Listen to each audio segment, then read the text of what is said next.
Buenas tardes, ingeniero. Muy buenas tardes a todos. Bueno, gracias por conectarse y especialmente saludos a nuestros colegas de otros países que se nos integran, como es el caso de nuestro colega de Guatemala. Gracias por acompañarnos. ASOPRED, la Asociación de Profesionales en Prevención de Riesgos del Ecuador, les da la cordial bienvenida. Y como es nuestra costumbre y para quienes recién se enlazan con nosotros, todas nuestras charlas inician con la frase del día en relación al tema que trataremos. En el caso de hoy, la frase es: la pandemia no se trata de la sobrevivencia del más fuerte, se trata de la protección del más débil. Esto lo dijo Ululeo.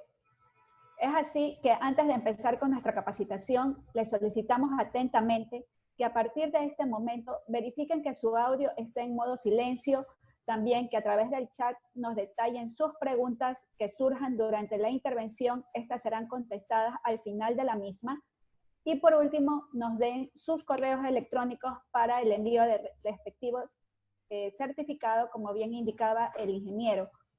Muchas gracias a todos por su colaboración y sin más indicaciones, sean bienvenidos a nuestro webinar Retorno Laboral, Vulnerabilidades, Verdades y Mentiras, con nuestro expositor, el doctor Henry Soriano, quien tiene 14 años de experiencia como médico y 11 años de experiencia como médico ocupacional prevencionista, máster en Seguridad y Salud Ocupacional y secretario de nuestra Asociación de Profesionales en Prevención de Riesgos del Ecuador, ASOPRED. Bienvenidos nuevamente e iniciemos. Puede continuar, doctor. Gracias, Marcia. Un gusto, compañeros, y es un grato placer saber que estamos con compañeros de otros países como Guatemala, ¿sí? Un gran abrazo y es bastante satisfactorio tener público en todas las latitudes. El tema a tratar el día de hoy, por mi lado, ¿sí? Tiene que ver con el retorno laboral. Nosotros como país, el sector estratégico, ¿sí? Que era alimentación, abastos, mercados, nunca paró, ¿sí? ¿Por qué nunca paró? Porque había la necesidad de suministrar los víveres para tratar de aliviar un poco cualquier tipo de situación que se presente.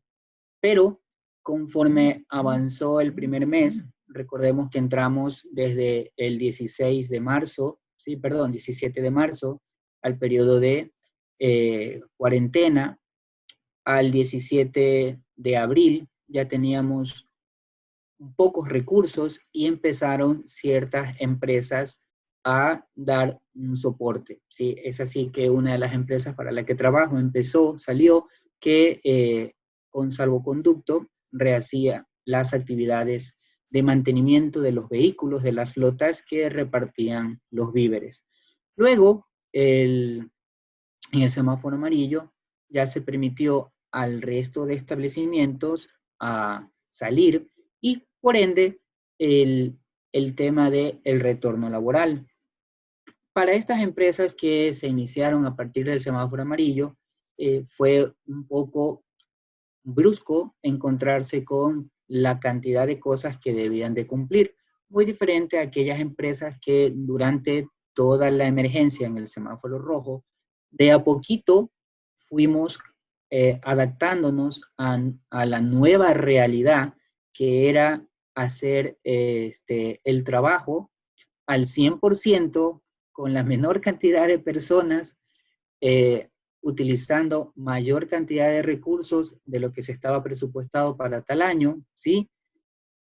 Y cumpliendo las expectativas del mercado.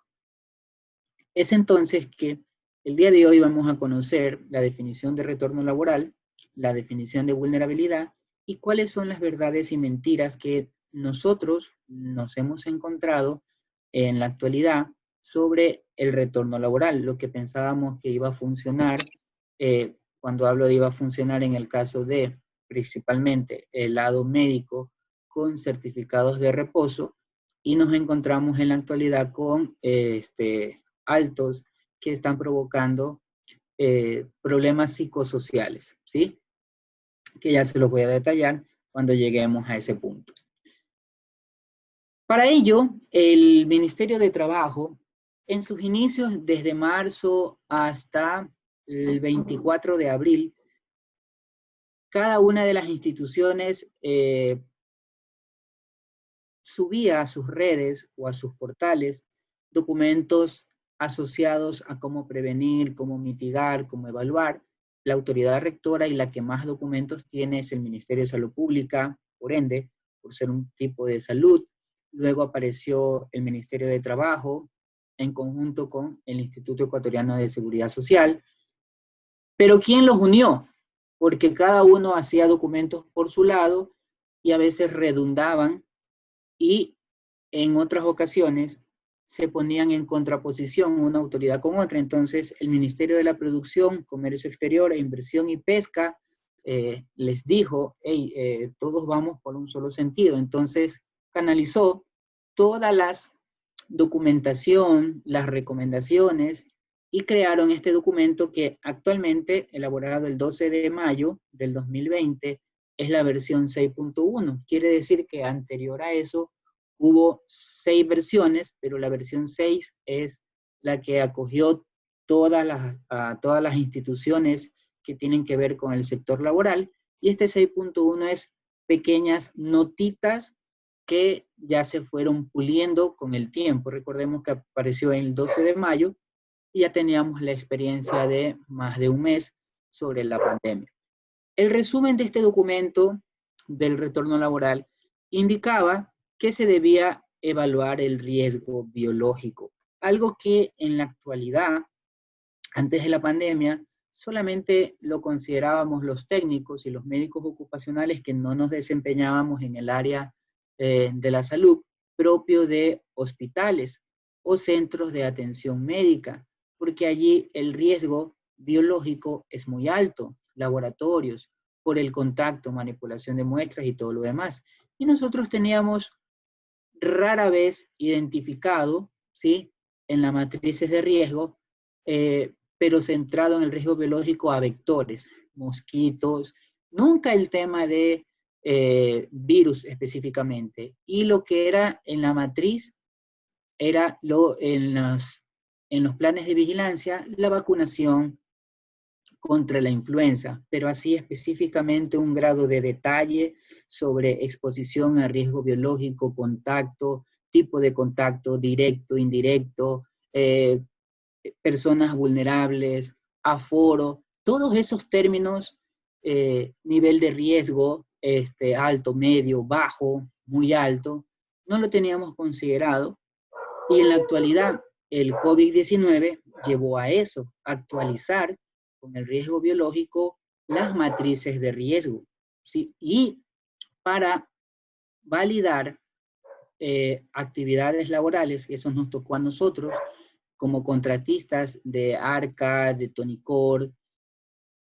Para los permisos de trabajo debíamos incluir cómo íbamos a controlar el riesgo a exposición a SARS-CoV-2 en la actividad del cambio de llantas, ingreso de personal a las instalaciones de Tony. Nos tocó evaluar todas esas situaciones para poder que nuestro personal ingrese, capacitaciones sobre el tema, es decir, todas esas cosas salían de la evaluación del riesgo biológico.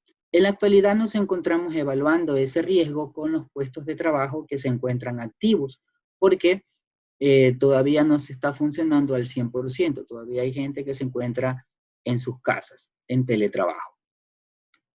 Otro punto que era más fácil realizarlo y ayudaba bastante la guía es los protocolos, pero el punto más álgico de los protocolos era, bueno, ¿y cuáles son los elementos de bioseguridad? Entonces allí la guía, en las primeras guías, en su momento indicaban el uso de guantes, luego se suspendió el uso de guantes, el uso de gafas, luego el uso de visores, hasta que se quedó en un contexto de que, a ver, señores, si ustedes evaluaron el riesgo de contagio, ustedes se calificaron de acuerdo a la OMS, ¿sí? ¿Cuál es su giro de negocio y el riesgo por el giro de negocio? Ahí ustedes pueden escoger cuál es el EPP acorde a su actividad. Entonces, del estándar pasó a si voy a tener contacto con clientes y con objetos del cliente y yo voy a tocar las cosas del cliente, pues necesitas utilizar guantes desechables. Si no tienes contacto con cliente interno ni con cliente externo y vas a tener solo contacto con tu computador, no guantes. La mascarilla, si hay alguna condición de preexistencia, rinitis crónica, mascarilla con válvula de exhalación. No, no tengo ningún tipo de antecedente. La mascarilla sin válvula de exhalación. Si voy a tener contacto con personas, voy a entregar, recibir documentación, soy mensajero, te toca una mascarilla tipo KN95, porque las N95 de 3M están específicas para el sector salud, ¿ya? Por el desabastecimiento que hubo. Luego aparecieron las mascarillas de tela, las mascarillas reutilizables. Entonces, todas esas cosas están valoradas en la evaluación de riesgo. Anteriormente no se conocía o las personas no hacían la evaluación del riesgo biológico y las escogían de acuerdo a las recomendaciones que daban estas autoridades y se resumió en el documento final del 12 de mayo. Lo que sí quedó claro y que fue avanzando en el tiempo fue el distanciamiento social, primero de 1 metro por la información que se tenía, luego 1,5 metros hasta que se quedó en 2 metros. Lo que complicó un poco es en cómo voy a capacitar a la gente con mis protocolos, con la valoración del riesgo biológico, si no los puedo aglomerar. Entonces allí empezamos a utilizar las herramientas tecnológicas. En el caso nuestro, nosotros empezamos a utilizar YouTube, creamos un canal de YouTube para subir la información y que la gente lo pueda ver. Luego, tomar evaluaciones de lo que se había visto para saber si comprendieron o no comprendieron el tema, con preguntas no capciosas, sino preguntas para que ellos fijen el conocimiento. Nos ha ayudado, pero ahora el proceso pide más porque como no se repite o no se replica o no se ha llegado a practicar todas las cosas, porque solo lo practican las personas que están dentro de las instalaciones, pero las que están fuera, cuando llegan en las instalaciones, en las inspecciones o en la lista de chequeo que se hace, se observa que incumplen ciertas partes. Entonces hemos visto que la capacitación tenemos que ver la forma de cómo organizarla. Otro punto en el retorno laboral, que esta fue el tema clave desde el punto de vista de la prevención. En su momento se indicó que se debía hacer pruebas, pero luego el costo era demasiado excesivo y eran muy pocos los laboratorios que hacían. Entonces el Instituto Ecuatoriano de Seguridad Social dio luces y creó un cuestionario de salud, el cual en la actualidad, ese sí es de uso obligatorio y de acuerdo al COE cantonal indica de que debe de ser llenado cada domingo o, dice el COE nacional, al inicio de la semana de labores. Y recordemos que la semana de labores comienza desde el día domingo y termina sábado, de acuerdo al calendario que utilizamos. Un punto que también esta guía del retorno laboral consideró era identificar a las personas vulnerables. Y ahí es donde hubo el dilema. Todos los empleadores consideraban personas vulnerables solamente a los discapacitados y las embarazadas, ¿ya? Pero el concepto de vulnerable es muy amplio. Luego, el concepto de teletrabajo. ¿Qué es eso? ¿Cómo se come? ¿Ya?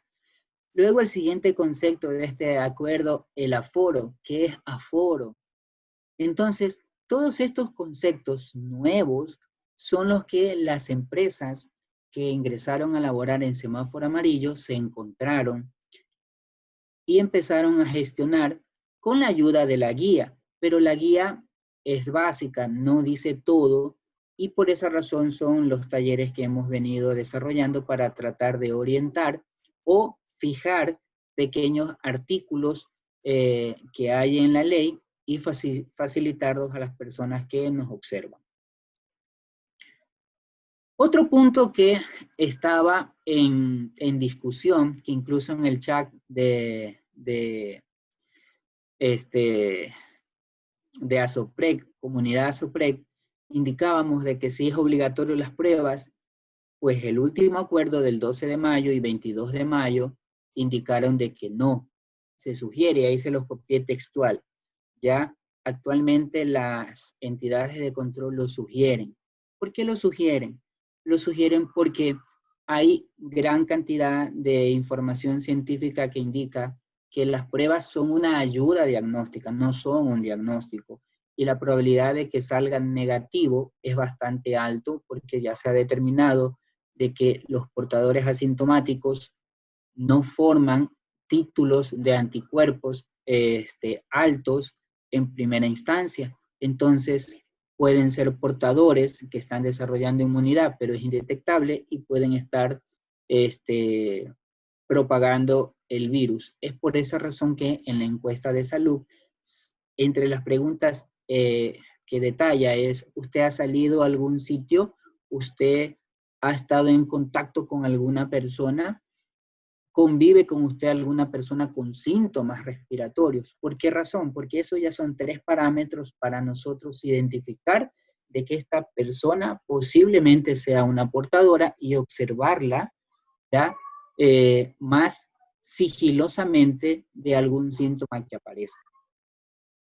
Lo que sí obliga a este documento, ¿sí? Sugiere hacer pruebas, pero lo que sí obliga es a seguir aquellos casos positivos, sintomáticos o aquellos casos sospechosos. Mi esposa trabaja en el sector salud, entonces la probabilidad de que haya algún contagio en él es alta. Y si no puede hacer teletrabajo porque su puesto de trabajo es cajero, pues observarlo, el control de la temperatura, el control de los signos vitales, todas esas cositas diarias. Esta parte del seguimiento en este documento lo detalla muy bien y a quién le dan esas funciones, ¿sí? Al comité paritario, lo que conversaba mi estimado Raúl, de que hay que darle actividades en el retorno laboral al comité paritario. Ya el documento de la guía de retorno laboral en el retorno laboral del 12 de mayo ya le da actividades al comité paritario. Ahora, hay que formar al comité paritario para que pueda utilizar las herramientas, porque recordemos que el comité paritario lo forman representantes del empleador, de los empleados, y son personas que tienen formación, pero no es formación específicamente en el área técnica de ingeniería, en ambiente industrial, en mecánica, o del sector de la salud, psicólogo, médico, enfermera, ¿sí? O paramédico. Entonces, si nosotros le pedimos al comité paritario, hagan seguimiento sobre todos esos casos sospechosos de COVID. Comité paritario, en la encuesta de salud llenaron y hay 10 personas que me reportan que viven con un caso sospechoso, ¿ya? O un familiar trabaja en el sector salud. ¿Y qué hago yo? Entonces, este artículo de esa guía del 12 de mayo invita a que el empleador o la persona responsable de seguridad y salud del empleador se nutra con información y capacite a estas personas que le va a ayudar a hacer el seguimiento, a entregar la encuesta, a tabular la encuesta, a que puedan direccionar a esas otras personas. ¿Sabes qué? Si tú tienes este antecedente, usted el control de la temperatura se va a hacer más frecuentemente. Usted tiene que comunicar a su jefe inmediato si en algún momento algún familiar en casa cae con síntomas respiratorios. Si alguien cae en su casa con síntomas respiratorios, pues notifíquelo para que usted esté en stand-by. Es decir, sociabilizar todos esos posibles escenarios. Y aquí se los comento es por experiencia propia.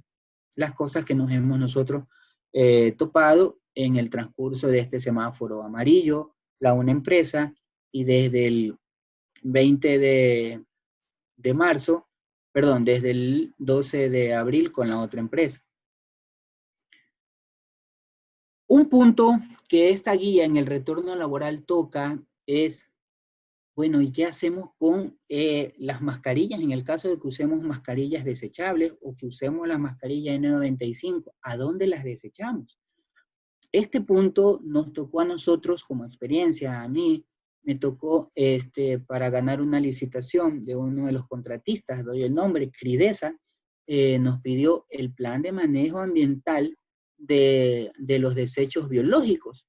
Entonces, allí me di cuenta que la pandemia ha servido para que todas las organizaciones contengamos dentro de nuestra planificación o dentro de nuestro radar el riesgo biológico y el riesgo ambiental. Es decir, usted quiere entrar, listo, bien, va a utilizar mascarilla. ¿Y qué va a hacer con esa mascarilla? ¿A dónde la va a desechar esa mascarilla?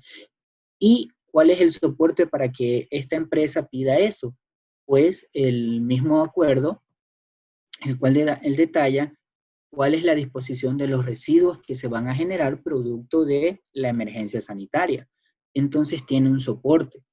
Ahora, lo que hay que hacer es identificarlo en un documento bien bonito y detallar y velar por su cumplimiento, ¿sí? Inclusive aquí, como ustedes pueden observar, en la gestión de los residuos no piden un contrato con Gadere o con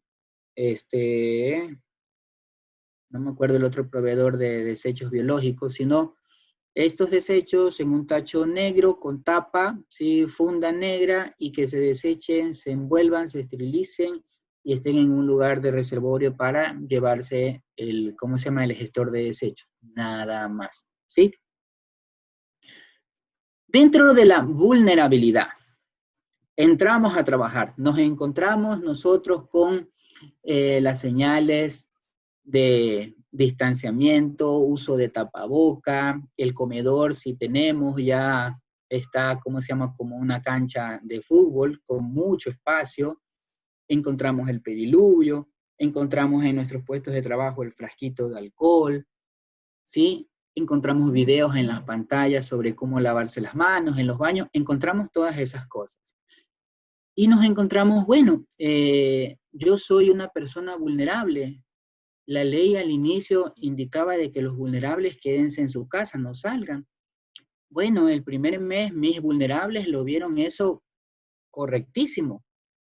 Al segundo mes ya no lo vieron tan bien, porque el teletrabajo era 24/7, no estaba muy bien reglamentado, pero ya cuando llegamos a los 70 y pico de días, ya ellos me pedían, doctor, yo quiero salir a trabajar, ya yo me siento bien, ¿sí? Entonces, y el concepto era, hasta antes del 12 de mayo, mira, tú eres vulnerable, la probabilidad de que te contagies y que te enfermes es muy alta. No, sigamos en teletrabajo, sigamos en suspensión, sigamos con vacaciones a largo plazo. No lo convoquen, solamente nos piden el 50% por el aforo, no los convoquen.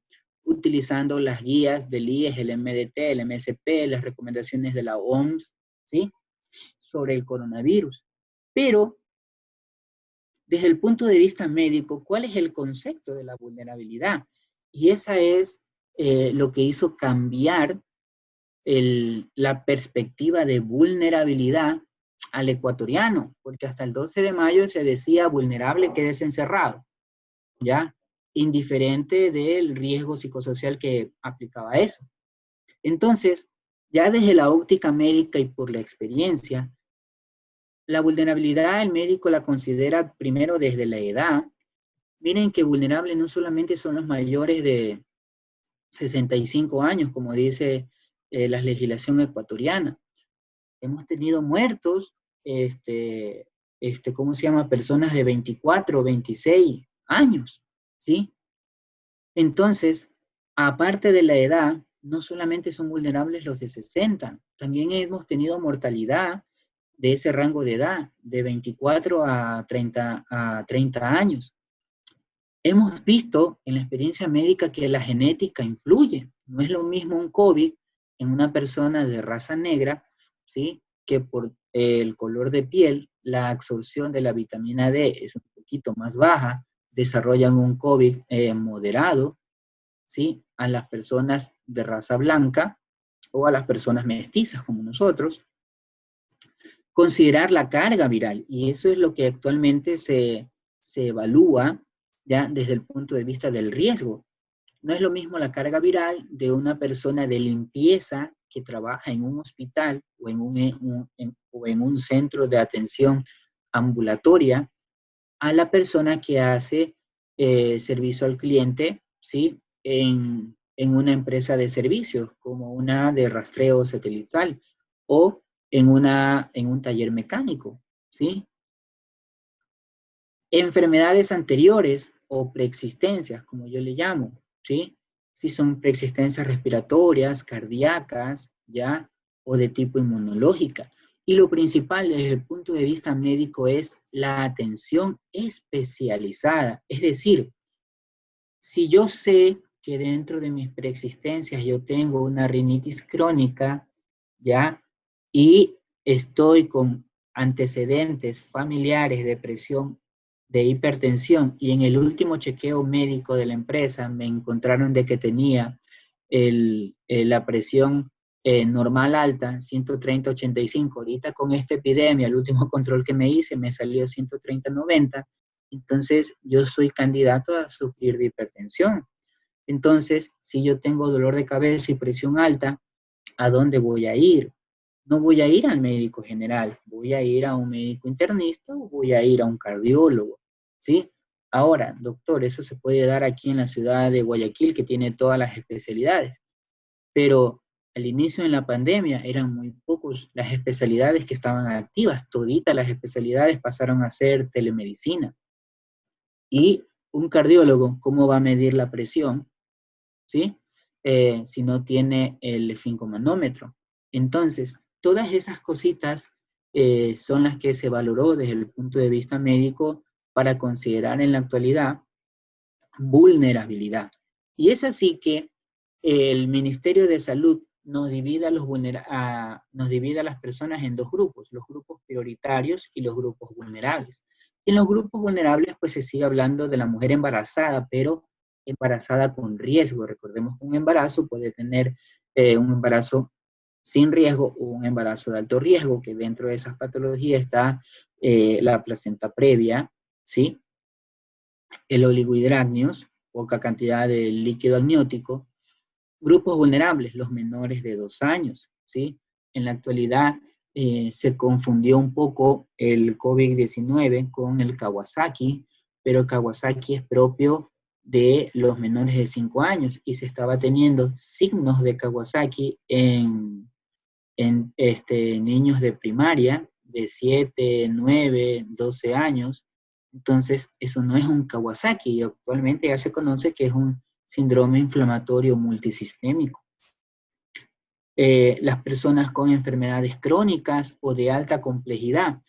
Recordemos que las leyes son demasiado generales, por esa razón es que se hacen los cuerpos generales y se empieza a bajar lentamente poco a poco para que haya un pequeño tamizaje.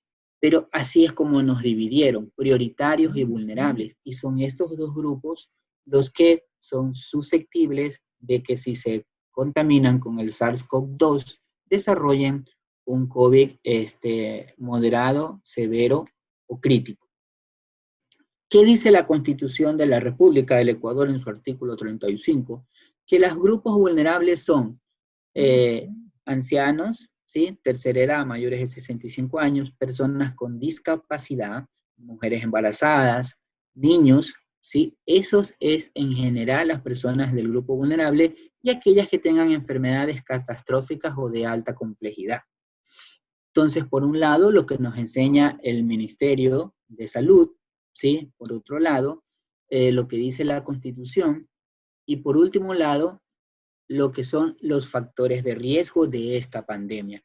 Entonces, las organizaciones se centraron en esto, ¿ya? Grupo vulnerable, personas mayores. El estándar ecuatoriano, 65 años para arriba. Personas que padecen alguna enfermedad subyacente o preexistente. Desde el punto de vista del riesgo, ¿cuáles son los más susceptibles?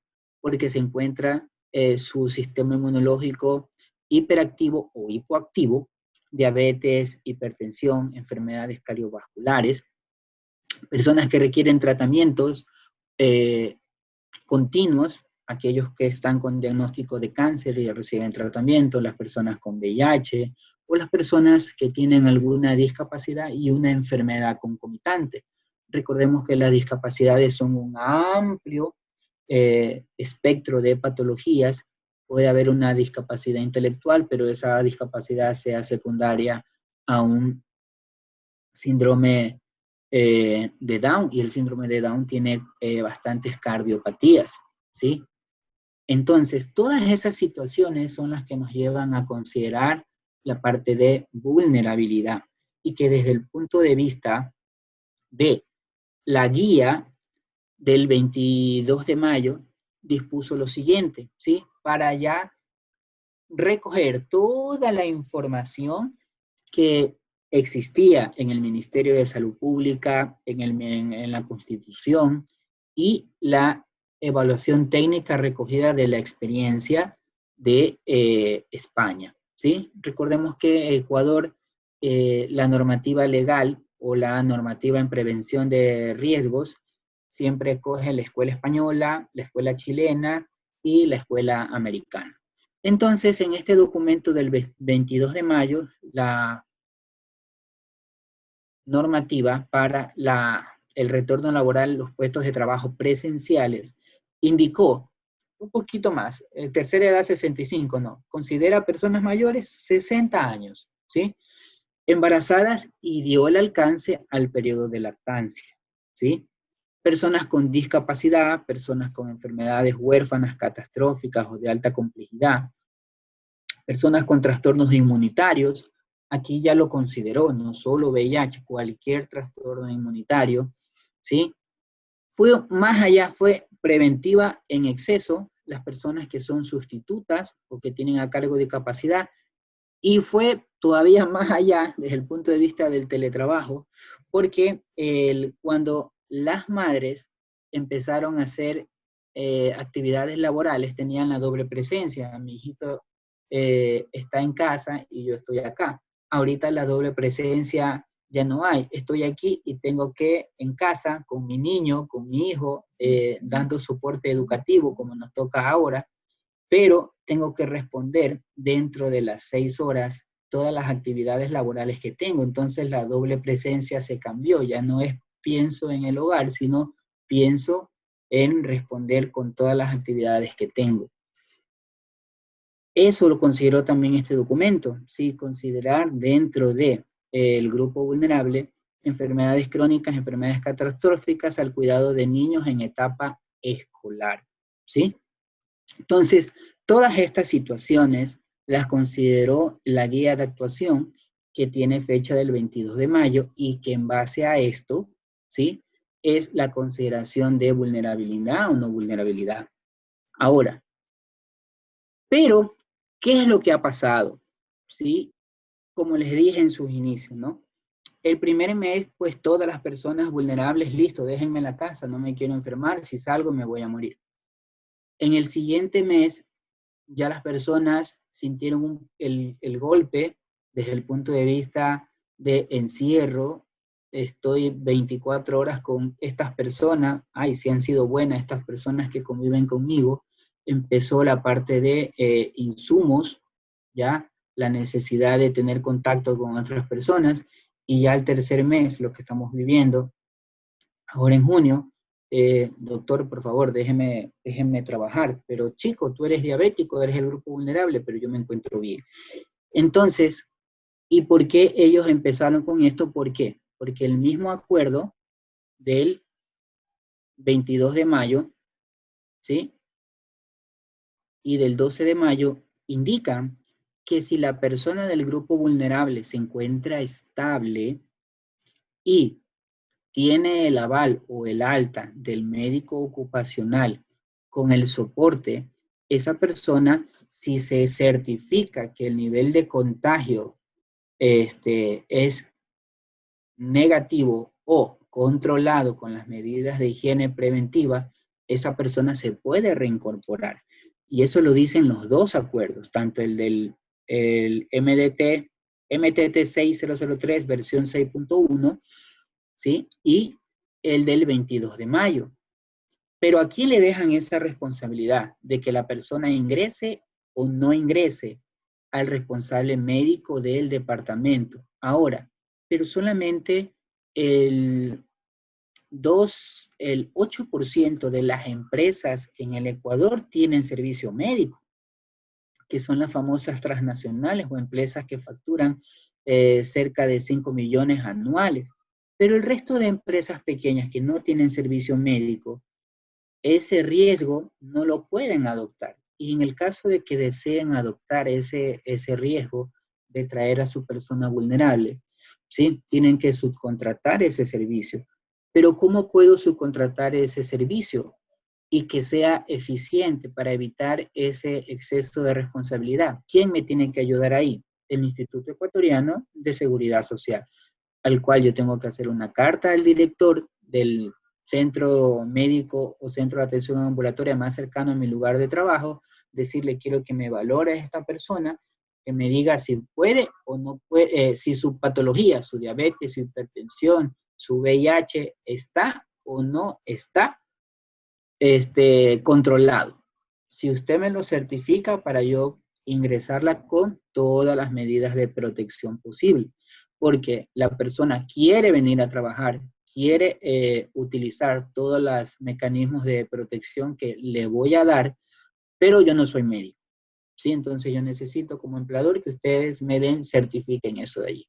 Entonces, si funciona como ha funcionado acá, en mi caso, la persona con VIH, la carga viral y la cantidad de linfocitos CD3, CD4 está óptima, está, como dijo el reporte, indetectable, bienvenido sea, te reincorporo.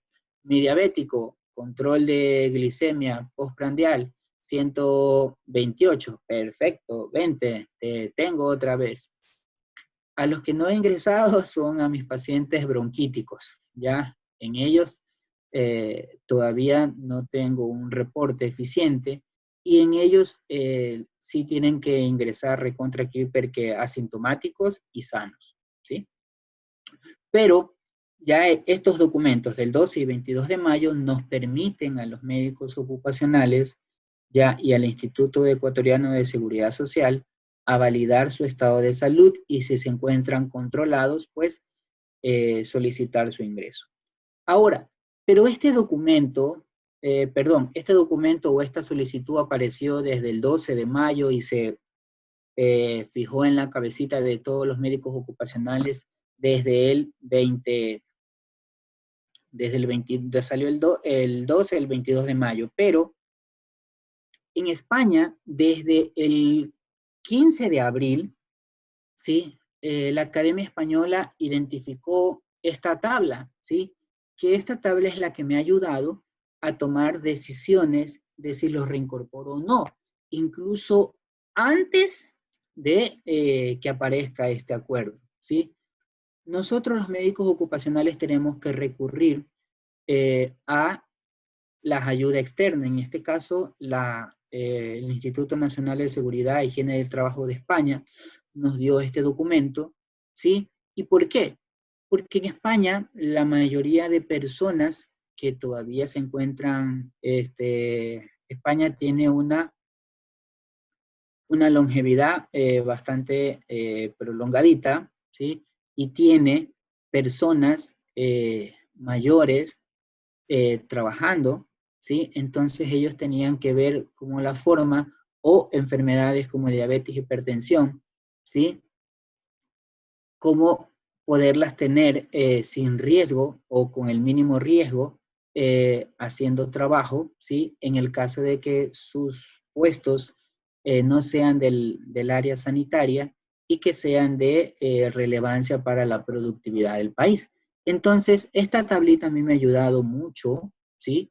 Para nosotros poder reincorporar a las personas en ese rango de edad. Ahora con el aval de los documentos ecuatorianos, ¿sí? Ya tenemos un soporte que nos permite que esta herramienta extranjera, ¿sí? Llevarla a la validez basada en la evidencia actual, ¿sí? Por esa razón yo tengo a mi diabético, a mi hipertenso y a mi VIH, ¿sí? Reincorporados realizando actividad, ¿sí? Por suerte, mi paciente VIH positivo, indetectable, actualmente su puesto de trabajo es operador de tanques. Entonces, allá no tiene contacto con nadie, está solito, ¿sí?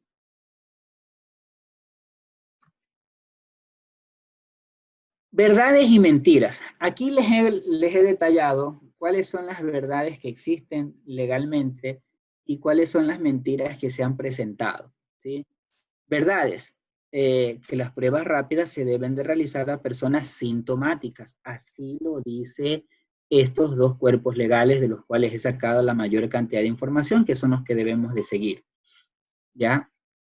La mentira. Las pruebas rápidas no son diagnósticas. Sí, solitas las pruebas rápidas no son diagnósticas, ¿sí? Pero son una ayuda. Hay muchas pruebas rápidas en el mercado. Hay reglamentación para las pruebas rápidas.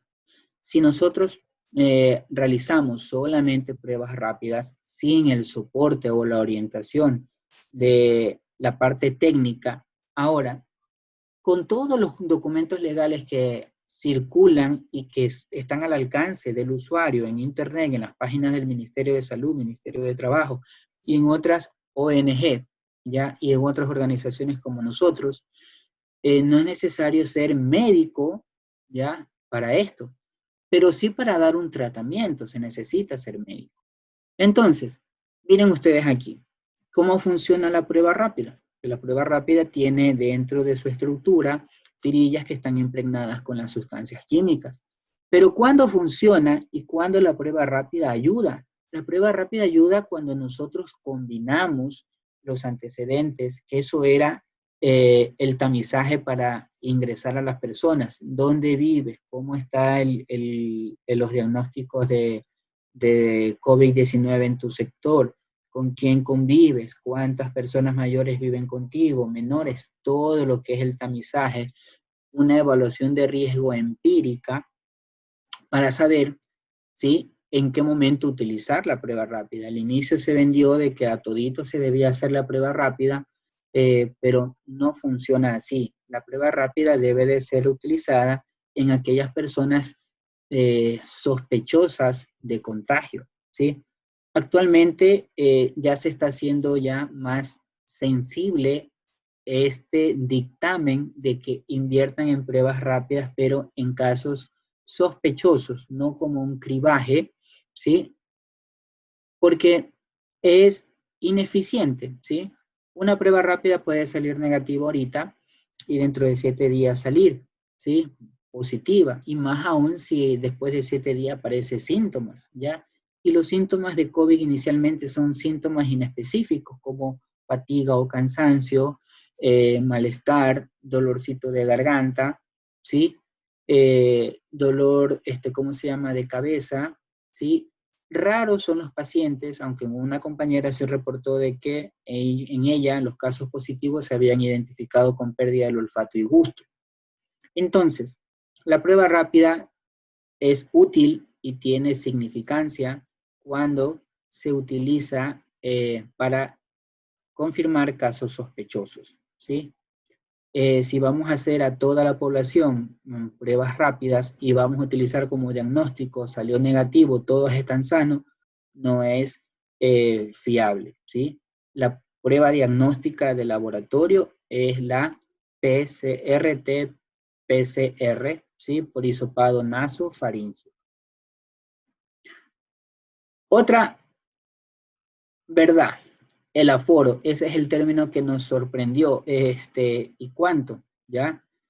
Actualmente, como nos encontramos en amarillo, les detallo, ¿sí? Centros privados, 50% del personal. Aquí nosotros nos encontramos desde el punto de vista de la experiencia laboral. Doctor, pero en mi centro de trabajo solamente son 3. El aforo es 1,5. ¿Cómo hago? Entonces se hizo esa consulta. Bueno, ¿y ahora qué hacemos? No se preocupe. Considere el aforo también el espacio. Si el espacio del centro de trabajo es amplio, ¿ya? y puede practicar el distanciamiento, entonces, listo, no hay ningún inconveniente. Su centro de trabajo, que es de 3 trabajadores, pues pueden estar los 3 trabajadores, pero usted certifíqueme que va a cumplir con el distanciamiento, ¿ya?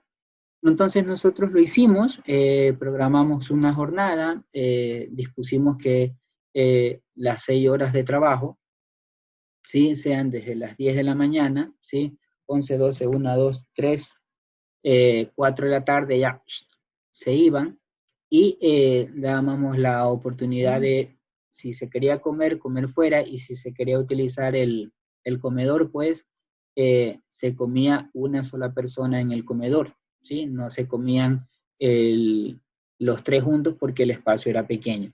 Entonces, nos llevábamos bien con el aforo. Cuando se ingresó en la institución ya grande, el edificio grande de 3 pisos, ahí cumplimos el aforo, entra solamente el 50%, pero nosotros tratamos en lo posible de priorizar solamente las actividades operativas, ¿sí? Las administrativas, el 80% todavía están en sus casas, ¿sí? En teletrabajo.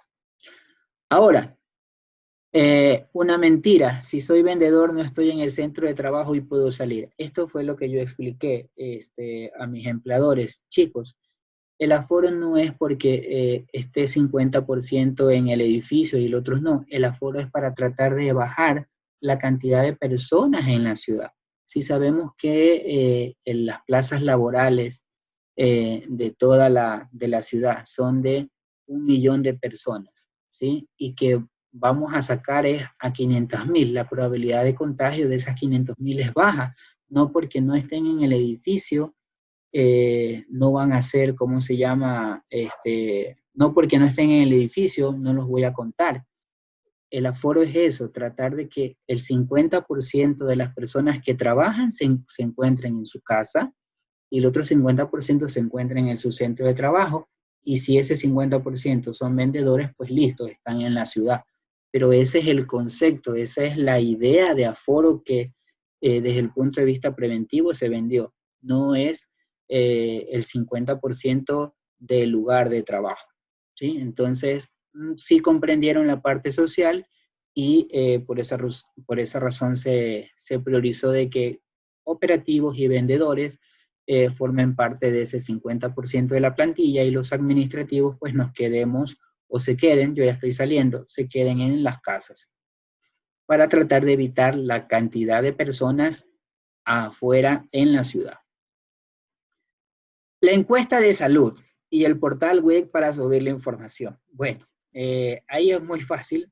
La mentira es que nos dijeron que esa información debía recogerse y subirse a la página web del COE cantonal para hacer un seguimiento. Todavía no hay la página web, ¿sí? Pero responsablemente nosotros la debemos llevar. Ahora, yo ideé en una de las empresas que trabajo, nos medimos bastante por objetivos y ponderaciones.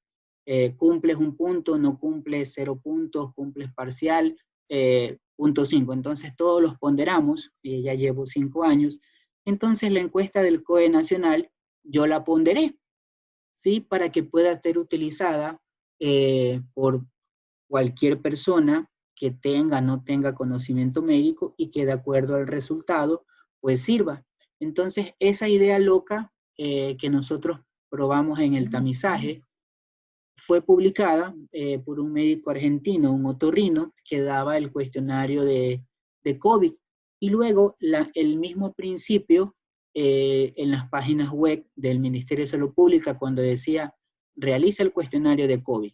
Entonces, allí me di cuenta de que esta ponderación sirve y ayuda, pero el dilema que estoy teniendo ahorita, porque esto se hace online, para evitar el contacto con papel o manipulación de papel y todo lo demás, se hace a través de Google Form.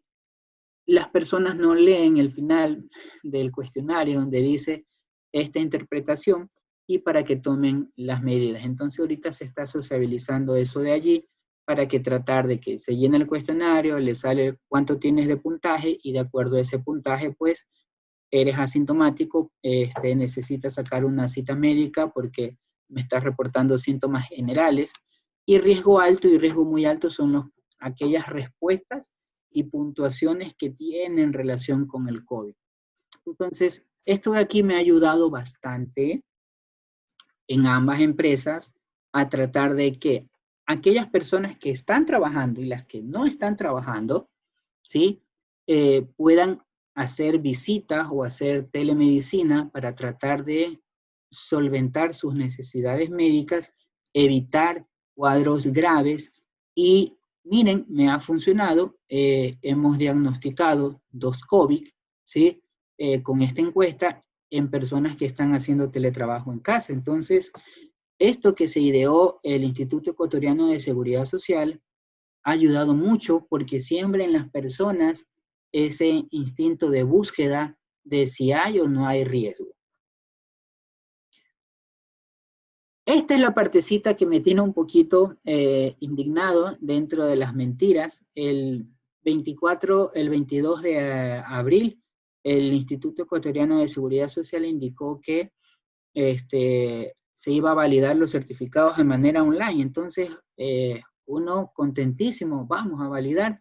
Y cuando ingresamos al portal de validación, nos encontramos de que no había nada online, es solamente los hospitales que hayan atendido, a ellos se les ha facilitado un link para que suban la información con copia de la cédula y listo, pero en la época de la emergencia, en marzo y abril, hasta el 22 de abril, los hospitales no recibían pues pacientes, y si recibían pacientes pues no le daban los reposos respectivos porque no se los querían dar o decían que no estaban autorizados. Entonces, más de un certificado fue generado por mi persona y en la actualidad resulta que el Instituto Ecuatoriano de Seguridad Social está viendo hasta el más mínimo detalle para prolongar la validación de estos certificados. Entonces, esta es una de las mentiras de que los certificados médicos por enfermedad de COVID-19 iban a ser válidos,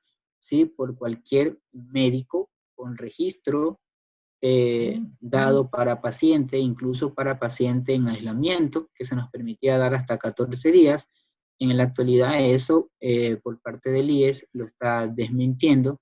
Incluso algunos colegas médicos nos hemos visto en la necesidad de enviarles cartas a los directores para que se pongan un poquito serios y condolecientes. Entonces, ya ha habido una buena, disposición que se va a recibir certificados de marzo y abril, ¿sí? Que era la época en la cual ellos aceptan que su mismo sistema incluso estaba colapsado y no se hacía atenciones en cantidades como normalmente se hacía.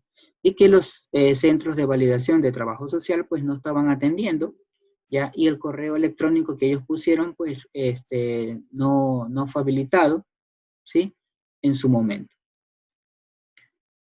Y la última, las verdades y mentiras sobre el equipo de protección personal. Debemos de nosotros considerar el equipo de protección personal de acuerdo a la evaluación del riesgo biológico, y no solamente del riesgo biológico, sino de acuerdo a una herramienta que nos dio la OMS, de saber cuál es nuestro giro del negocio. Si nuestro giro del negocio es de contacto con personas de tipo salud pública, es servicio, ya transporte masivo, ya o es venta. Entonces, de acuerdo a ese giro de negocio, ver el riesgo en el que nos cataloga la Organización Mundial de la Salud y escoger, cómo está aquí en la gráfica, equipo de protección COVID-19, el grado médico, la persona que no tiene contacto con aerosoles, la persona que tiene contacto con fomites y la persona que tiene contacto con el control de peso y talla del paciente. De la misma manera, debemos nosotros actuar con los puestos de trabajo que tenemos. Y el ministerio dio un estándar con ayuda del Instituto Ecuatoriano de Seguridad Social, pero ese estándar debemos de personalizarlo con la actividad y el nivel de riesgo del proceso que realizamos. No a todos, como en un inicio, le podemos poner a todos guantes. Recordemos que el guante existe de varios tipos y varias características, ¿sí? Y ¿cómo se llama? El artículo o el documento del 22 de mayo habla sobre guantes desechables, ¿sí? El punto de vista de la mascarilla, debemos desde el punto de vista técnico evaluar las personas, ¿ya? Y las preexistencias de las personas. Si tiene una desviación del tabique nasal, de ley tiene pequeñas incomodidades para respirar, y si a eso le agregamos la mascarilla, ¿sí? Ver qué mascarilla le agregamos, no la mascarilla que se pegue, como la mascarilla de tela, ¿sí? De tela elástica, que se pega a la boca y se pega acá y dificulta. Debemos utilizar mascarillas que hagan vacío, es decir, buscar mascarillas que se asemejen a las 3MN95. Eso es, mis estimados, el conversatorio que les tenía hoy día. Retorno laboral, vulnerabilidad, cuál es la herramienta que utilizamos los médicos para reincorporar a las personas vulnerables. Ya ahorita, con el aval de la guía de retorno del 12 y 22 de mayo, utilizando la herramienta del Instituto Nacional de Seguridad y Higiene del Trabajo de España, con el soporte de exámenes complementarios, nivel de riesgo. Por ejemplo, en esas personas que son del grupo vulnerable, vale la pena al ingreso medir si ha sido o no ha sido expuesta a los anticuerpos, porque pudo haberse cuidado bastante, pero si tiene síntomas respiratorios, que ese es el caso que estoy teniendo, mi compañera hipertensa, que nunca ha salido, todo lo compraba por courier, ahorita ya tiene 22 días con síntomas respiratorios, su médico particular por ser hipertensa ya le dio el tratamiento paliativo de COVID-19, y yo le recomendé, mira, necesito que te hagas exámenes ya con los días que tienes, invirtamos en una prueba, ¿sí? Cuantitativa, no rápida, una cuantitativa para saber si ese problema respiratorio ya de 21 días es o no es, ¿ya? Y salir de la duda. Entonces, tratemos de en lo posible en el retorno y la vulnerabilidad y la valoración del riesgo, tener todo ese panorama en contexto. Si somos técnicos y si no somos técnicos, pues ayudarnos de la documentación, la reglamentación que existe, ¿sí? Y preguntarle, pero pregunta concisa, a las personas que sean técnicas para que en nuestra organización de 7, 8, 10 trabajadores o personalmente se pueda gestionar de la mejor forma. ¿Listo? Concluido. Bueno, aquí tenemos algunas preguntas. A ver, el doctor Byron, el ingeniero Byron Sáenz, le saluda, le envía saludos. Tenemos unas personas de Guatemala que han hecho unas preguntas por aquí. Déjenme ver. El doctor José Tista dice, se escucha entrecortada, será porque hay varios participantes con el micrófono abierto ya. La doctora Alexandra nos hace un comentario un poquito largo, pero se lo voy a leer. Dice, doctora Alexandra Mora, dice, para las embarazadas no hay un lineamiento específico.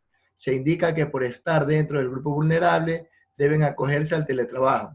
Sabemos que la gestación conlleva a cambios que pudieran provocar un mayor contagio de patologías respiratorias, entre ellas el COVID. Por ello, no se les permite laborar de manera presencial. Pero si una mujer sana, donde su puesto de trabajo no hace que tenga una exposición con otras personas, salvo la salida de su trabajo, ¿qué recomienda usted? ¿Debería retornar presencialmente? Yo aplico y les presento nuevamente el cuadrito, ¿sí? Embarazo. La ley ecuatoriana dice embarazo de riesgo. Si la persona embarazada de 20 semanas en adelante tiene alguna condición de riesgo, placenta previa, oligohidrácneos, polihidrácneos, al eco del bebé se le encuentra alguna imagen, algún tipo de alteración de los grandes vasos, tiene hipertensión o diabetes gestacional, o sea, si tiene esos síntomas, entra en riesgo, y como ustedes ven aquí en la tablita, ¿sí? Eso es descompensado, ¿sí? Y si la persona si está embarazada, yo aplico esto aquí, si está embarazada, trabaja en una oficina solita, la van a dejar el marido en el carro, la va a ver, ¿ya? Esa persona, en mi caso, yo le diría, venga a trabajar sin ningún problema. Ahora, la recomendación mía, que fue en el caso de una embarazadita que tengo en la empresa, pero en la empresa dijeron, Henry, el esposo es abogado, la ley dice de alto riesgo, esta niña cualquier cosa la enferma, la enfermaba sana, ahorita en el embarazo, ¿qué cosas pasarán? No, déjala nomás en la casa, indiferente, no me le evalúes nada, déjala nomás en la casa, por el antecedente. Entonces, listo, por mi lado, esta joven podía trabajar porque no tiene embarazo de alto riesgo, pero por los antecedentes que Recursos Humanos indicó. Esposo abogado, niña que antes del embarazo tenía patologías en los cuales se daba ella misma el día libre.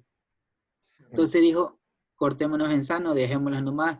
De aquí la vemos el próximo año cuando ya venga después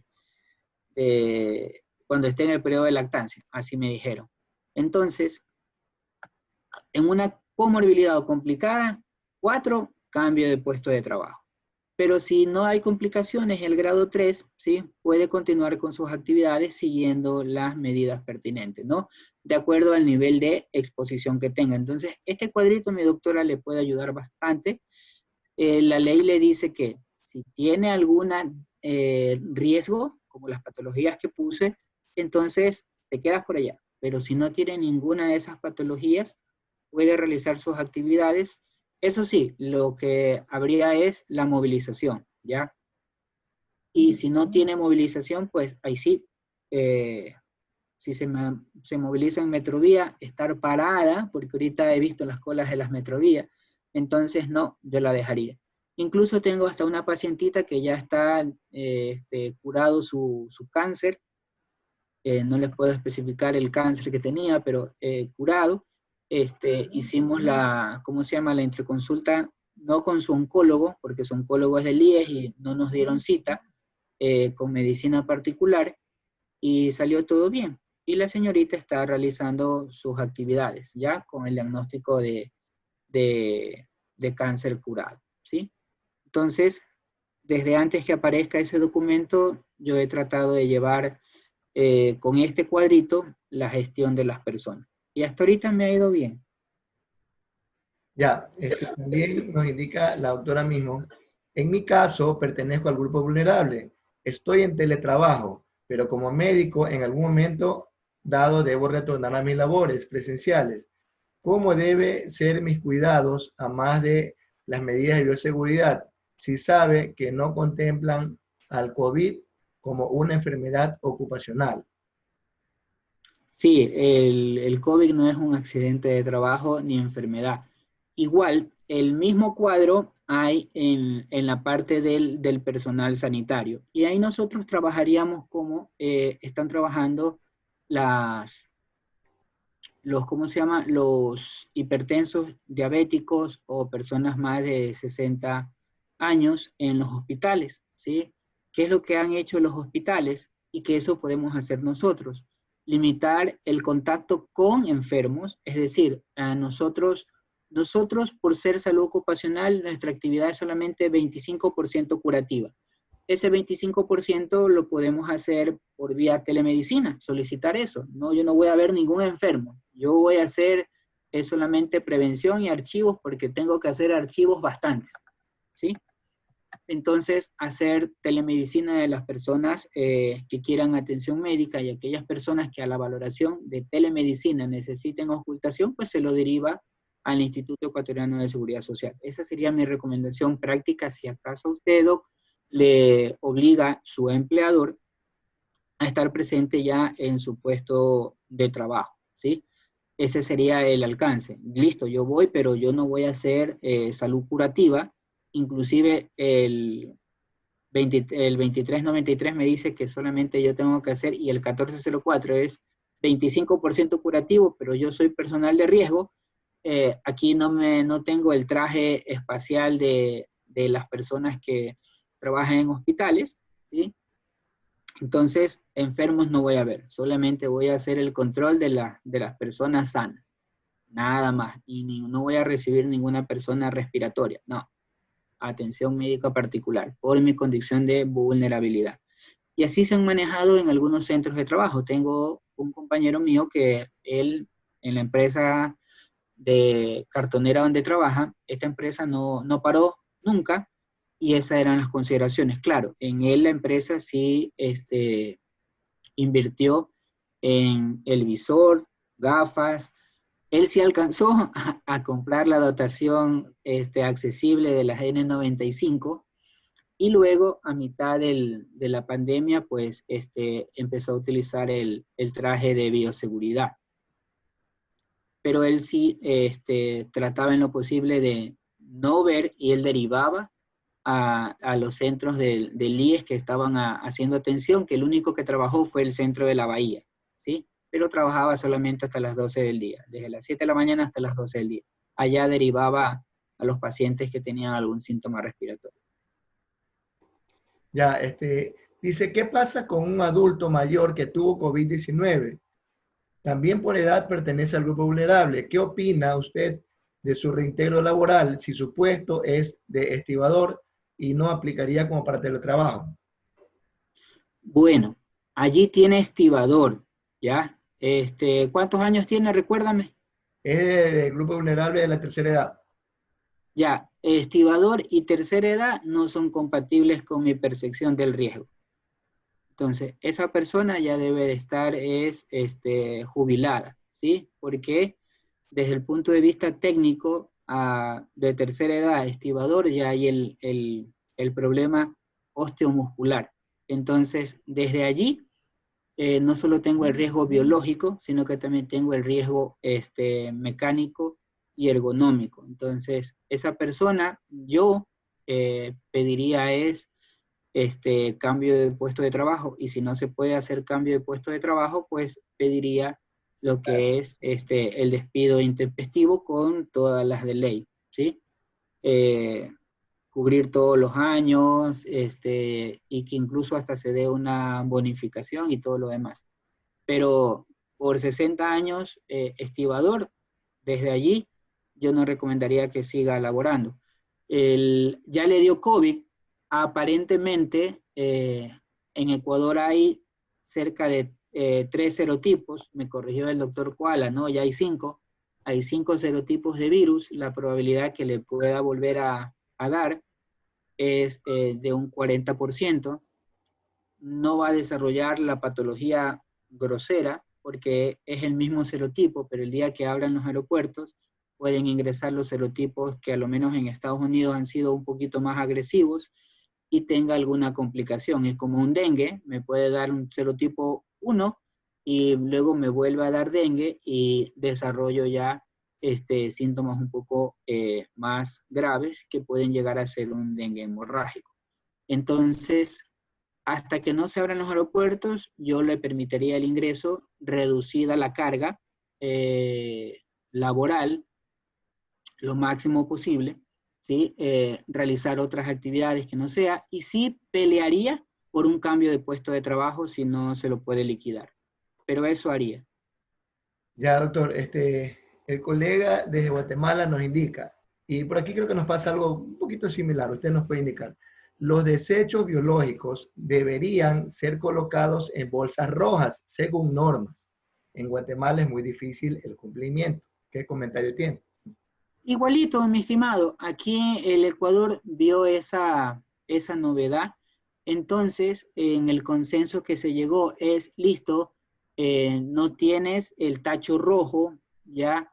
Pero el tacho de basura, dispone uno específicamente para mascarillas, ponle tapa, eso sí, venden en todo lado, ya ponle tapa, que se abra con pedal para que no haya contacto, y la funda negra, y la esterilizas con alcohol o le rocías hipoclorito cuando la vayas a desechar. Lo que sí obliga es en aquellas empresas que tienen servicios médicos, deben de tener el tacho rojo de almacenamiento. Y allí en ese tacho es donde deben de determinar todas las mascarillas. Así se está manejando, mi estimado, aquí en Ecuador. Ciertos centros no tienen el tacho rojo y se les está permitiendo el tacho negro, pero un tacho que se abra con pedal y que tenga tapa. Ya, aquí, bueno, aquí sí efectivamente la doctora también, Mora dice, deben ser depositados en tacho rojo. Sabemos que por protocolo deben llevar los señores de limpieza. Aquí quisiera contribuir con algo, dependiendo dónde. Yo estuve en una clínica y para el personal que manejaba el tema de los tachos rojos con los elementos que salían de las áreas donde había desechos biológicos, no eran las mismas personas que limpiaban las áreas comunes, eran personas que manejaban justamente los desechos biológicos de los resultados de quirófano o algún tratamiento en alguna sala. O sea, justamente para evitar de que lo vayan a mal manejar y tener un problema. Aquí hay otro que nos pregunta, dice, ya, la doctora también nos indicaba el otro gestor, doctor, dice que es Incinerox, creo que ese es. Ese, Incinerox. Yo que la doctora también maneja el tema. Bueno, dice, debe ser depositado en tacho rojo, sabemos que por protocolo deben llevar los señores de limpieza. Doctor, en mi caso, con un CA de mama, ahí ustedes se entienden, yo solo lo leo. Doctor, en mi caso, con un CA de mama controlado, con asma, rinitis alérgica, con colitis ulcerativa, mi última dosis de biológico fue hasta octubre del 2019. ¿Podría retomar mis labores presenciales? ¿Cuál es su opinión? Ya. Al haber dicho asma, y si el asma está activa, solo por esa enfermedad, yo no la dejaría entrar. ¿Sí?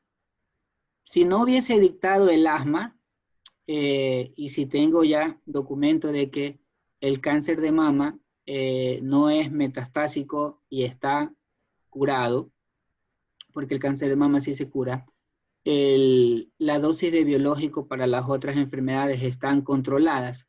Si todas esas están controladas, yo sí le invitaría a que vuelva a sus labores, pero ya al ponerme la enfermedad respiratoria, asma, ahí sí no entra por ningún lado, porque el asma fisiológicamente se puede activar por cualquier alergeno, por incluso hasta cualquier cambio humoral, ¿ya?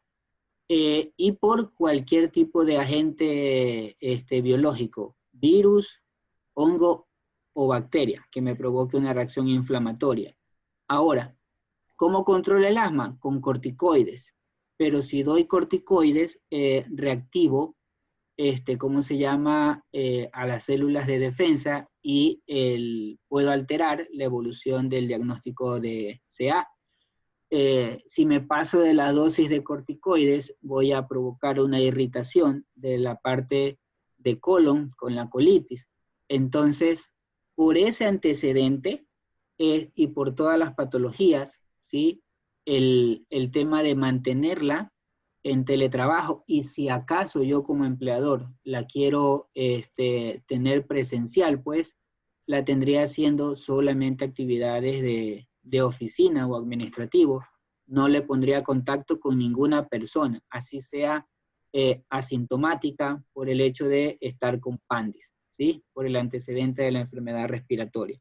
Inclusive en los hospitales, por experiencia de compañeros, a todos han llamado a trabajar, pero menos a los que tienen antecedentes de enfermedades pulmonares.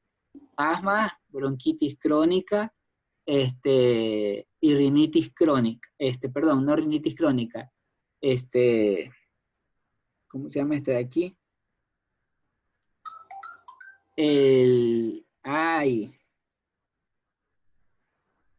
No me acuerdo, laringitis, ¿ya? Ellos no, nada que ver, ellos no han sido llamados a trabajar, de ahí el resto, incluso tampoco han sido llamados a trabajar los pacientes o médicos que tienen marcapasos y que han sufrido de infarto. A ellos tampoco los han llamado, pero los hipertensos sí los han llamado, a los obesos sí los han llamado y a los diabéticos controlados sí los han llamado. Ya, mi doc, por aquí dice también, El IES puede emitir un certificado de vulnerabilidad a una embarazada para que no haga trabajo presencial. ¿Y por cuánto tiempo dura este permiso de vulnerabilidad? El IES, por ser el ente regulador, puede emitir certificado de cualquier patología, ¿sí? Y si el usuario se lo pide, el IES está en la obligación de dárselo, ¿sí? Ahora, ¿cuánto tiempo? Ya depende de la patología, ¿no? Por ejemplo, si me da un certificado indicando que la paciente tiene antecedentes de diabetes gestacional, pues cuando se le elimina ese certificado, pues después del parto. Si me dice que es por una placenta previa, pues cuando se elimina ese certificado, cuando el nuevo eco, que generalmente es después de 4 semanas, indica de que ya no hay placenta previa. Todo certificado médico se elimina técnicamente cuando la patología se ha resuelto. Entonces, ahí habría que ver el médico a qué patología o por qué patología de la embarazada está dando el certificado. ¿Ya? Dice, ¿hasta cuántas PCR puede realizar a un trabajador que da una y otra vez positivo? Lo considero como resto del virus y aplico la inmunoglobina. Su opinión, le recuerda lo que ya explicó el otro día, creo que, ¿se acuerda cuando dio la otra inmunología? Sí, si ya tiene más de 2 PCR, RT-PCR positivas, y estas PCR tienen intervalo de 14 días, yo me tengo que asesorar de la clínica si no hay ningún tipo de síntoma. Ya en una charla escuché de el test del escalón, ¿sí? Le hago hacer una prueba de esfuerzo con este test del escalón, y si pasa la prueba, quiere decir de que su capacidad ventilatoria y sus pulmones no tienen antecedentes de lesión fibrótica, y lo que están encontrando las PCR a la tercera, ¿sí? Porque siempre en el término médico nos entra la duda, y la duda va dentro de los días que se puede salir positiva. La literatura dice que una PCR normalmente, si el paciente no ha desarrollado COVID severo o crítico, una PCR le puede salir positiva hasta 28 días después del último día de síntomas, ¿sí? Pero si ya tengo una tercera y ya han pasado más de 28 días y la persona está asintomática, me ayudaría de una prueba de anticuerpos cuantitativa y escogería la de la quimiluminiscencia y yo le daría el alta con esa prueba, así salga la RT-PCR positiva, pero ayudándome de clínica, del tiempo y el tipo de COVID que desarrolló. Por ejemplo, si es en el caso una persona que estuvo hospitalizada en terapia intensiva y tuvo ventilador 3 semanas, a esa persona yo tengo que contarle 28 días desde que salió no desde que salió de terapia intensiva, sino 28 días desde que le dieron el alta, porque en esas personas está probado que la carga viral se mantiene en el tiempo, ¿sí? Hasta 75 días. Entonces, tengo que jugar bastante con los antecedentes médicos, mi doctor. Bueno, indica también, y a la doctora le dice si por favor les puede compartir la guía esa que usted tenía, para que sirva. Dice, por favor nos puede compartir entonces la encuesta, esa que usted tenía. Esa ya la hice, ya yo se las paso. Yo soy regalo. La va a subir, doctora, a www.suplec.com. Y ahí la replica a la comunidad. Y ahí la va a pasar el doctor. Ya, dice, bueno, doctor, ya, doctor, claro, doctora, si requiere esto, aquí dice, la doctora vuelve a preguntar y dice, quiere decir que los certificados que hemos emitido como médicos de empresas no los van a revalidar, pues en mi caso como médico de empresa solo puedo dar hasta 3 días. A partir del cuarto día, el 75% el IES y 255 empresas entonces no nos sirven. Dijeron incluso que debíamos de anexar las pruebas PCR y radiografías y además, perdón, hay preguntas, ¿es cierto? Sí, con esa canallada me salieron y le salieron a una doctora y la doctora Ruby Chonlón, que es amiga mía, ella no tiene pelos en la lengua, ella hizo un oficio al director provincial, al coordinador provincial del IES en Guayas, indicándole todos los acuerdos que el mismo Ministerio de Salud Pública habilitó a los médicos, ya en general, a extender certificados. El mismo ministerio indicó de que si había un caso de aislamiento por la convivencia con un caso sospechoso, debía de extenderse un certificado médico. Entonces le adjuntó esa carta a este director y con todos los 45 certificados que ella hizo, y le envió todo el folder con los certificados, la copia de la historia clínica, porque esas cosas pidieron en los del IES, copia de la historia clínica, copia de la receta. Mi doctora le imprimió certificado, la copia de la historia clínica, la copia de la receta, la carta y los fragmentos de los cuerpos legales que nos habilitaban a dar hasta 14 días. Y se la recibieron, ¿ya? Al parecer, las personas que reciben esa documentación no habían leído nada y no han leído nada de los acuerdos y facilidades que dio el mismo Ministerio de Salud e IES para nosotros dar soporte. Entonces, sí, mi doc, salieron con esa cantinflada, pero con una carta dirigida, incluso indicaban de que ya estaban extemporáneos y que no los podían recibir.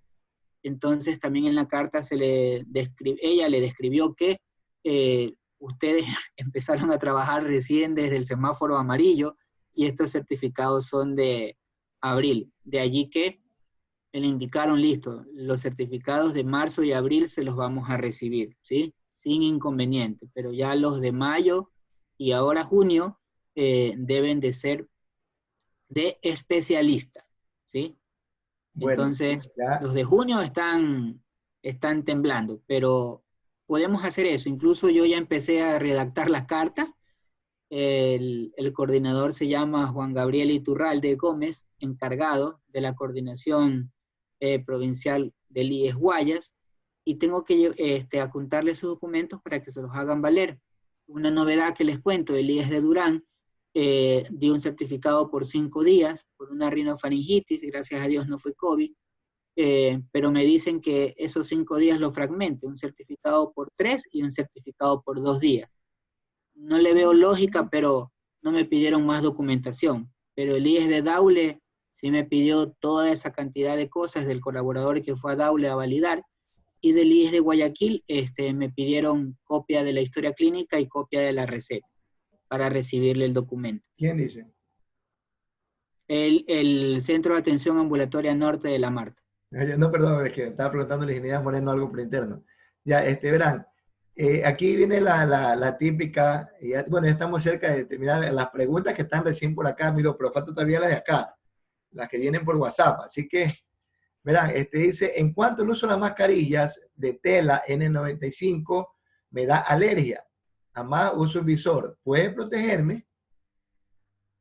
No, el visor no la protege, o sea, de ley tiene que buscar una mascarilla. Hay de varios tipos. Puede utilizar las ecuatorianas. Mi esposa es alérgica y ella la ha tolerado bien. La mascarilla reutilizable N95 con válvula de exhalación, ¿sí? Vuelvo y repito, cuando ustedes vean una persona con válvula de exhalación, esa persona de ley tiene alguna condición fisiológica en nariz que lo obliga a utilizar la válvula, esa persona está protegida, pero esa persona está exhalando su aire y alrededor de 1 metro pues está presente ese aire. Entonces, persona que veamos con mascarilla, con válvula de exhalación, es como que no tiene mascarilla, de lejito. Exacto, amigo, disculpe que le interrumpa. Y justo tenía una pregunta sobre eso para decirle, redondeamos allí, porque decía, yo he visto personas que usan esas mascarillas pequeñas con filtro, dice, y pregunta, al exhalar no me está contagiando igual. Se Exacto. protege ella, pero no yo, pues dice. Así es, exacto, ¿sí? Entonces, cuando veamos una con válvula de exhalación, de lejito. Ya, dice, bueno, Celso Cortés va a ser parte de comunidad Asopreg. Le agradezco por su interés. Ya estamos ingresando. Hemos ingresado casi 23 personas de las otras charlas en este momento. Creo que ya la colega Azucena Shindón ya le ingresamos hace un ratito a la comunidad. Bienvenido. Kevin Ariel Moscoso pregunta, en mi trabajo, sí, eso les iba a pedir si pueden activar sus camaritas para la foto. Dice Kevin Ariel Moscoso, dice, a mí en mi trabajo me pidieron radiografía y AP, certificado médico, prueba glucosa, mascarilla de tela 4 diarias para protector facial. Además, protector facial. Dentro de la planta, lavado de manos constante, en los baños debe haber desinfectante para limpiar en las partes que están en contacto, comedores, mamparas y todo. Eso es lo que indica a Kevin que le han pedido para ingresar a trabajar. Pero doctor, ¿eso paga la empresa o paga de lo que le entiendo que le pidieron a él que él lleve de su plata? Parece que le han pedido a él. Habría que ver el giro de negocio. O sea, si es una pequeña empresa donde solamente trabajan menos de 25 personas, puede ser que el empleador no tenga el recurso y esté solicitando al empleado que se lo suministre. Pero en todos los acuerdos y en todos los documentos, las autoridades detallan bien de que es el empleador que debe de dotar de los insumos. ¿Ya? Eso iba a preguntar si es correcto. Byron Sáenz desde Guatemala, doctor. Excelente participación, gracias por compartir su experiencia y bueno, gracias a todos nos indica. Un gusto y bendiciones. Dice Ama Controlado, ya respondió eso. Muchas gracias, doctor Henry, por todas sus respuestas, muy acertadas, ¿ya? Y tenemos las del lado acá y para terminar, doctor, acá también tenemos. Acuérdense que yo estoy, muchas veces comparto por WhatsApp, hay personas que no tienen a veces el elemento para poder estar viendo, sin embargo, tenemos cerca de la charla el WhatsApp y hay gente que, como yo tengo ilimitado la señal, entonces a veces hay gente que escucha. Aquí dice, de acuerdo a su comentario, a mí me hacen trabajar 24/7 como teletrabajo, pero ¿qué puedo hacer si me puedo quedar sin trabajo? Bueno, ahí viene lo que nos puede ayudar los técnicos. O sea, si las empresas tienen técnicos, es la misión del técnico, especialmente si las empresas tienen servicio médico, llevar esa notificación a los empleadores. Por ejemplo, yo en una de las 2 empresas para la que trabajo, mis gerentes, los gerentes, están trabajando 24/7 y ya de los 7 gerentes, ya 4 ya están cayendo con problemas de síndrome de burnout, ¿sí? Ya les importa mucho el qué dirán y todo lo demás, y están desarrollando síntomas de estrés. Entonces, ahí yo ya les he dicho, y así ustedes que tienen la alta responsabilidad, imagínense los otros mandos. Entonces, tratemos en lo posible de que a lo menos ustedes que están teniendo no causen esa situación de ustedes para abajo, ¿ya? Y ustedes mismos, de la mejor forma, lo manifiesten, porque podemos salvarnos del COVID, pero del síndrome de burnout, de el moving y del acoso, la violencia laboral, o sea, que en algún momento salga una expresión desagradable en chat o por teléfono, vamos a responder de una manera negativa. Entonces, es la misión de nosotros como técnicos, principalmente de los servicios médicos, pues hacer sensibilizar a esto. Y si en su empresa no hay, pues, servicio médico y están abusando de usted, ya, yo le recomendaría lo que le recomiendo a todo el mundo y yo me incluyo. Yo siempre tengo dos opciones, la opción A y la opción B, ¿ya?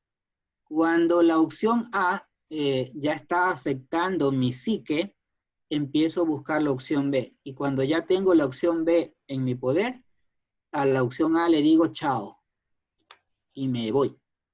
Claro, cumpliendo lo que dice el código de trabajo, le digo 15 días antes de que me voy a ir para que busquen a alguien más y me queden. Así lo he hecho siempre, cuando ya alguna empresa afecta mi psique.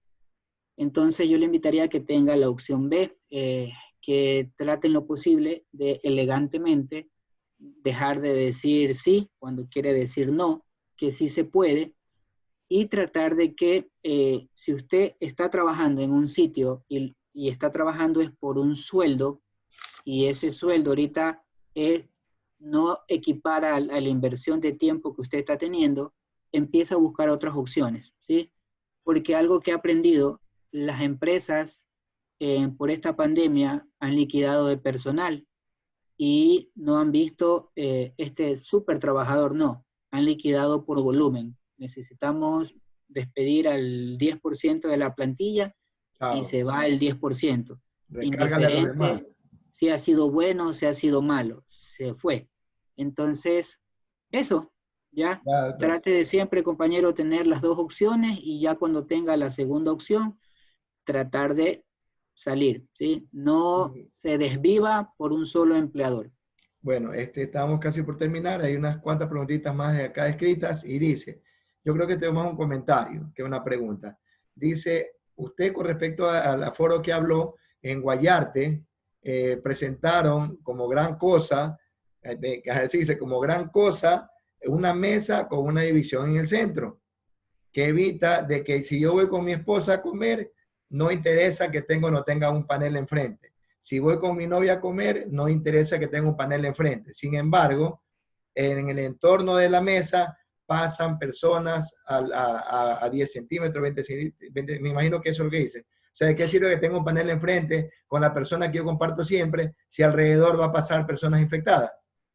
Bueno, aquí yo hago el comentario a ese comentario. Yo decido en qué momento salgo a un sitio de recreación. Está considerado por la Organización Mundial de la Salud, cines, estadios, discotecas, bares y restaurantes, sitios de alto riesgo.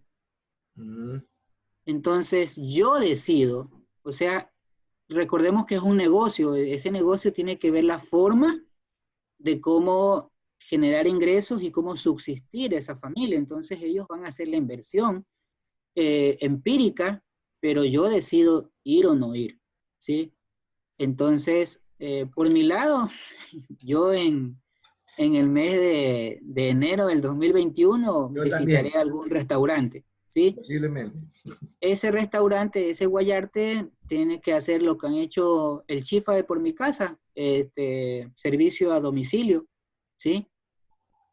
Y listo, pero mi estimado, yo decido a qué lugar ir y en qué momento ir. Entonces, Ya somos dos aquí. Doctor, bueno, aquí ya la respondió usted, habla sobre la exposición final de estas mascarillas, guantes, todo eso, pero el comentario que hace el señor es que igual yo lo boto en una funda, hay veces de colores, pero los chamberos la rompen, igual el personal de Bachagnón o Puerto Limpio está expuesto. Ese comentario hace. Dice, ya, aquí dice, no sé si usted la quiera responder, dice, hay que tener claro algo, en Guayaquil tuvimos inmunidad de rebaño, digan lo que digan. Eso comentan. ¿Le escuchó, doctor? no, todavía no se ha dado la inmunidad de rebaño. Ya. Dice, aún hay personas que ingresan por COVID y no se reportan en Guayaquil. O sea, dice con respecto, me imagino, a las noticias, que hablan de que aquí ya no hay infectados por COVID, sin embargo todavía siguen habiendo muertos y siguen ingresando a los hospitales.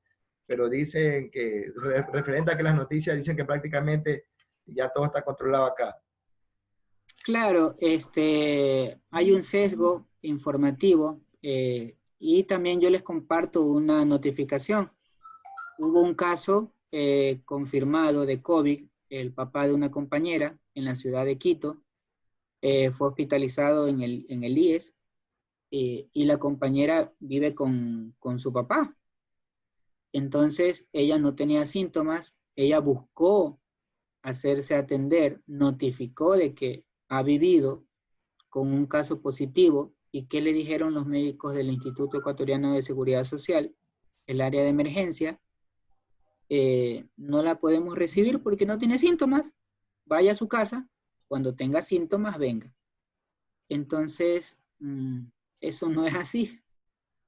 Se hizo la prueba, salió IgM positiva y a los 14 días de aislamiento se hizo la prueba RT, ya el único síntoma que tenía era dolor de garganta y la prueba RT-PCR a los 14 días salió negativa. Ya la tengo de alta y ya está reincorporada, pero el usuario va, indica que has tenido contacto, caso confirmado, pero son las instituciones que no la reciben ni siquiera para examinarla. Entonces, son fallas ahorita de las entidades de control, ¿sí?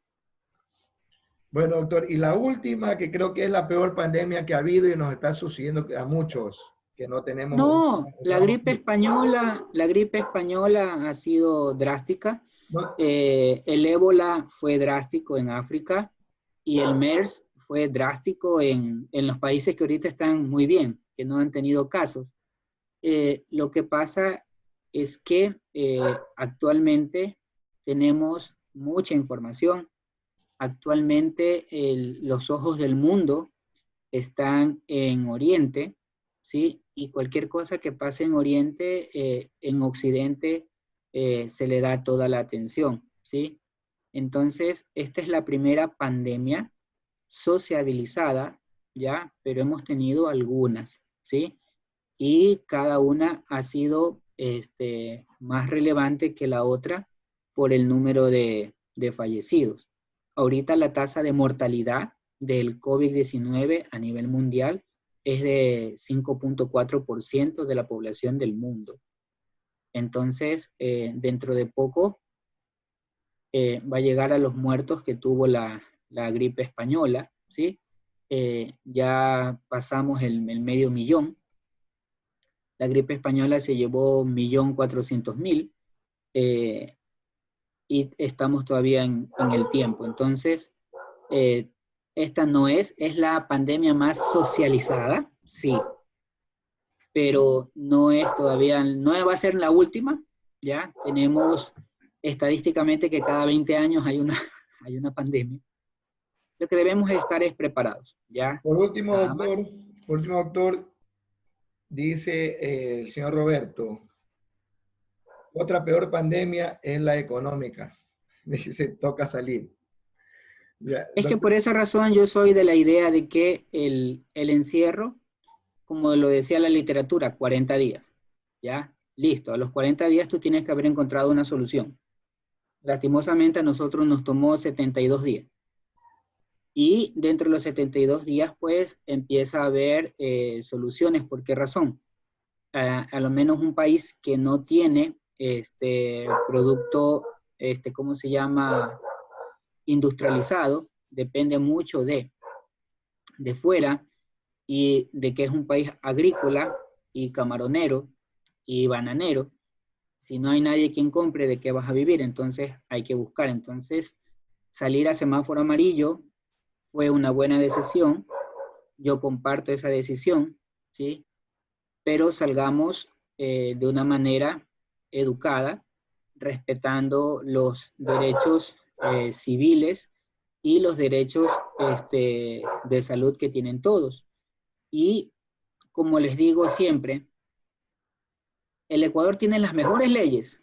Esos procedimientos, para cada charla que doy, me actualizo y me leo los procedimientos.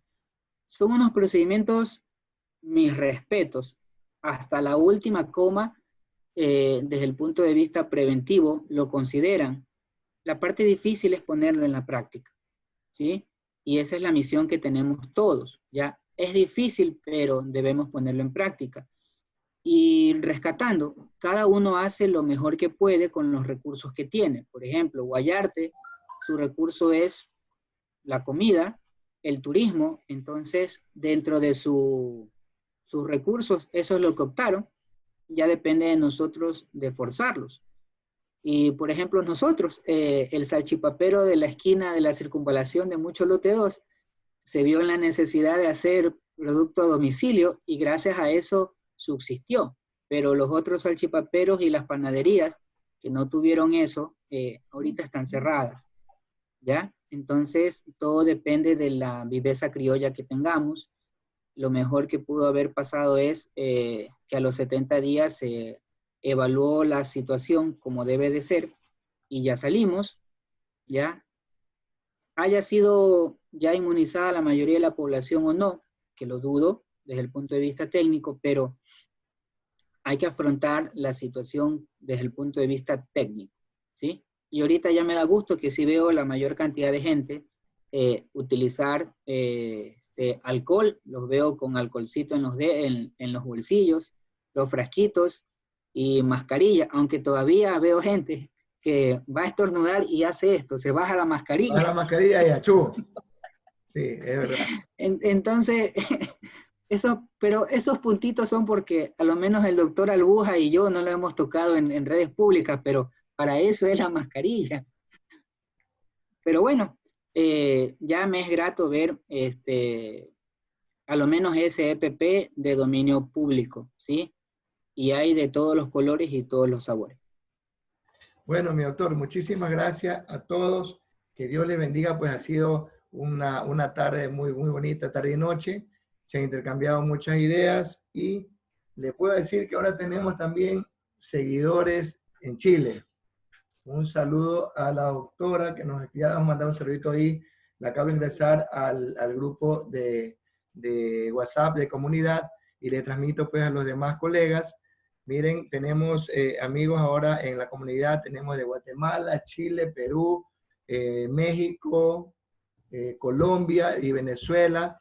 Y pues por medio de esa comunidad esperamos se puedan saludar, conocer y contarse experiencias, ¿por qué no?, entre todos ustedes. Les paso a la ingeniera Marcia Moreno. Muchísimas gracias para que haga el cierre respectivo de hoy. Ingeniera Moreno.